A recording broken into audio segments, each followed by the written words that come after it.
Epididymal cyst পুরুষদের জন্য একটি অভিশাপের মতো। এপিডিডাইমাল সিস্ট হলে ধীরে ধীরে টেস্টোস্টেরন হরমোন লেভেল কমে যায়, শুক্রাণুর উৎপাদন ক্ষমতা কমে যায়, শুক্রাণু ঠিকভাবে বের হতে পারে না।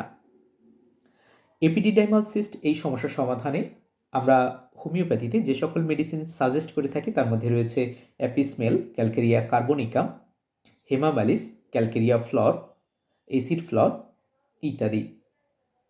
এছাড়াও অনেক মেডিসিন রয়েছে হোমিওপ্যাথিতে যেগুলো লক্ষণের সাথে মিল রেখে নিয়মিত ব্যবহার করলে এপিডিডাইমাল সিস্ট ভালো হয়ে যায়। আমার দর্শক শ্রোতাদের কাছে আমি অনুরোধ করব, যে কোনো মেডিসিন সেবনের পূর্বে অবশ্যই একজন অভিজ্ঞ হোমিও চিকিৎসকের সাথে পরামর্শ করে রোগের ধরন এবং লক্ষণ হিসেবে মেডিসিন সেবন করবেন। এতে খুব ভালো রেজাল্ট পাবেন এবং দ্রুত রিকভার করতে পারবেন। সুস্থ থাকুন, ভালো থাকুন। স্বাস্থ্য বিষয়ক যে কোনো পরামর্শের জন্য টিটিএস হোমিও মেডিকেয়ারের সঙ্গে থাকুন। ধন্যবাদ সবাইকে।